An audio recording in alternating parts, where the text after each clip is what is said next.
दोस्तों, कई बार हमें लगता है कि जो भी हम कुछ करते हैं वो बेकार चला जाता है। जो भी मैं चाहता हूँ हो नहीं पाता है। अगर ये सब आपकी ज़िंदगी में हो रहा है तो ये कहानी बस आपके लिए है। रोहित नाम का एक लड़का था जो कि बहुत ही लगन से पढ़ाई करता था और उस पढ़ाई के द्वारा वो अपनी परीक्षा में टॉप करना चाहता था।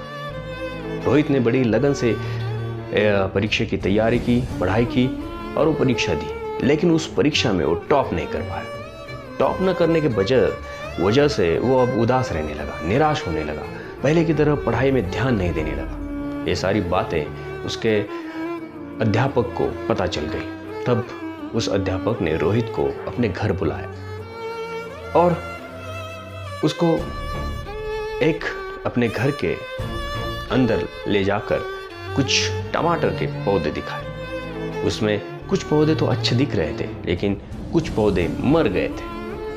उसको देखकर अध्यापक ने उसको बताया कि इस पौधों को मैंने खाद डाला, समय दिया, कीटनाशक का छिड़काव किया, समय समय पर उसको पानी दिया, लेकिन इसमें ये सारे पौधे जो आप दिख रहे हैं उसमें से कई सारे पौधे मर गए हैं। तो रोहित देखते हुए बोला कि सर, आपने आपका समय, आपका पैसा बर्बाद हो गया, आपका समय इसमें बर्बाद हो गया। रोहित के शब्द सुनकर उस अध्यापक ने उसको अपने घर के दूसरे रूम के दरवाजे की तरफ इशारा करते हुए उस दरवाजे को खोलने को कहा और बोला कि देखो। उस दरवाजे को खोलते ही रोहित को अंदर बहुत सारे टमाटर दिखे। तो उस टमाटर को दिखाते हुए अध्यापक उनसे बोले, हालांकि इस सारे पौधों में से कुछ पौधे मर गए, लेकिन जो मुझे टमाटर, जो जितना मुझे फल चाहिए था वो तो मैंने पा ही लिया था। वैसे ही तुम्हारे जीवन में हुआ है। शायद तुमने टॉप नहीं कर पाया, परीक्षा में टॉप नहीं हुआ, लेकिन वो अंक तुमने पाया है जो तुम्हारे जीवन के लिए आवश्यक है।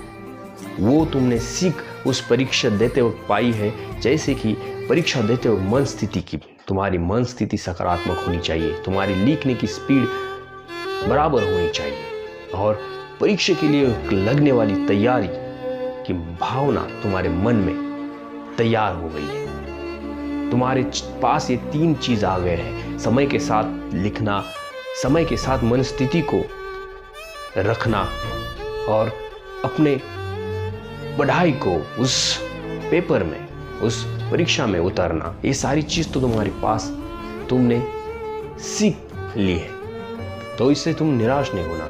तुमने पाया तो बहुत कुछ है, टॉप नहीं कर पाया, बस एक उसमें कमी है। जैसे कि तुम्हारी जो भी कमी रही होगी तुम अगली बार उसको कर सकते हो और ये सारी चीज़ें अपने पास है, उसे सकारात्मक से ले सकते हो। और वैसे ही रोहित ने वो सारी चीज़ें सुनकर अपने आप में सकारात्मक बदलाव किया, अपने सोच को बदल कर वो फिर से लगन से अगली पड़ाव में या अगली कक्षा की पढ़ाई में लगने लगा और उसमें बदलाव दिखा। तो दोस्तों, इस कहानी से हमें सीख मिलती है, अगर आपके साथ कुछ चीज़ आप चाहे वैसे नहीं हो रहा है तो आप उस चीज़ को करते हुए क्या क्या विचार, जो सकारात्मक विचार अपने आप में आए हैं, अपने आप में बदलाव हुए, उसे जरूर एक बार देखिए। आपने आपको लग जाएगा कि शायद वो चीज़ मेरी चाहे जैसी नहीं हुई, लेकिन उस चीज़ को करते हुए मेरे अंदर में जितने कुछ बदलाव या सकारात्मक सोच आई है वो बहुत ही मेरे जीवन में महत्वता रखती है, महत्वपूर्ण है। ऐसे ही सोच विचार सुनने के लिए चैनल को लाइक करें, सब्सक्राइब करें। धन्यवाद।